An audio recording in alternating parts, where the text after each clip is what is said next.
Okay, let's take a look at mixing walkups with the boom chick and the forward roll.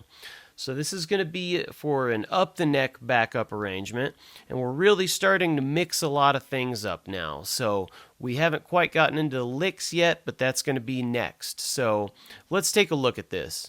All right, so we're going to start by walking into a G chord, and we're going to be going fourth string open with the thumb. These are going to be 3 quarter notes going into the F-shaped G. So we've got open fourth string, and kind of like the other ones, we're going to be fretting 2nd fret with the index, ring finger on 4th fret, 4th string, and then we're going to just slide that up a half step into our F-shaped G chord, and we're going to do 1 measure of boom chick, just the regular boom chick.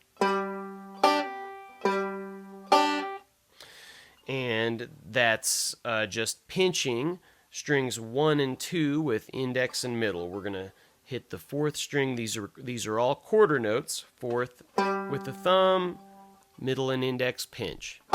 And remember to just lightly lift up off the G chord for the pinch, because that gives it that real percussive chick sound.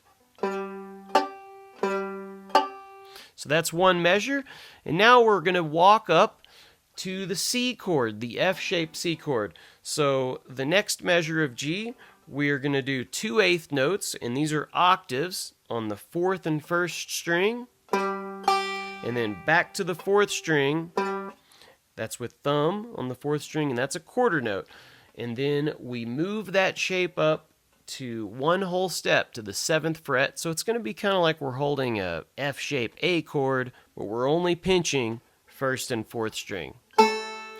Now we move that up a whole step. We're basically on a B chord, but we're pinching 2 B notes, 2 octaves. Now we're a half step away from where we want to be, our C chord.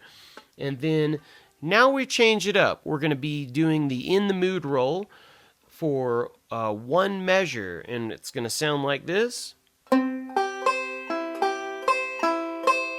Also, I just wanted to remind you again to keep your right hand up by the neck to get that really nice, sweet sound, to where it's not all harsh like it is by the bridge. So we're going to start 1 measure forward roll with the thumb on the 4th string, and our left hand is at a F-shaped C chord, ring and pinky at the 10th fret.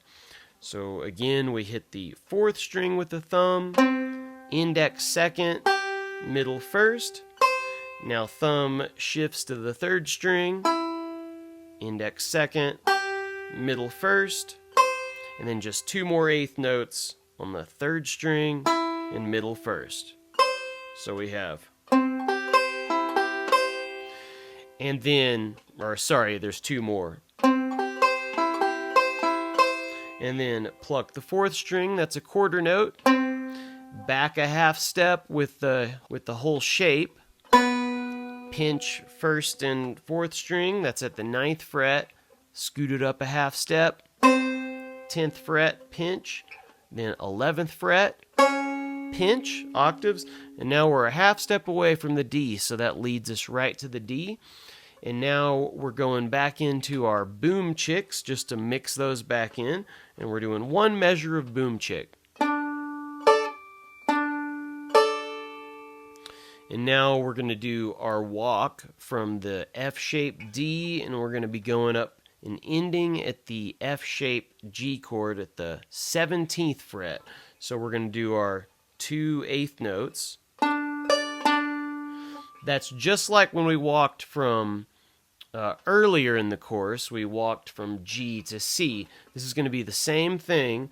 We're going, now we scoot that up to 14th fret, and then 1 more whole step, that's 16th fret, and then we're going to do 1 more in the mood roll on the F-shaped G chord.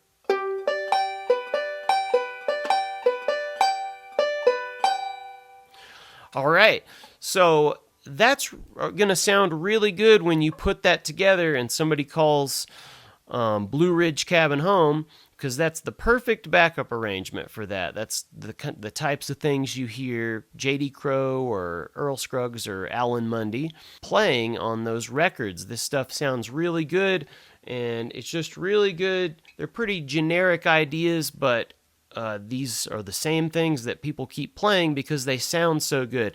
And remember, you can always add things yourself. The idea is to learn all this vocabulary and then just start to mix things up. And that's the art of it. That's where your creativity comes in. So put all this together and definitely play this with the backing track. And that's going to help a lot. And just start to try to use these at jams. And I think you're going to get a lot out of this. So enjoy this, and we'll see you in the next lesson.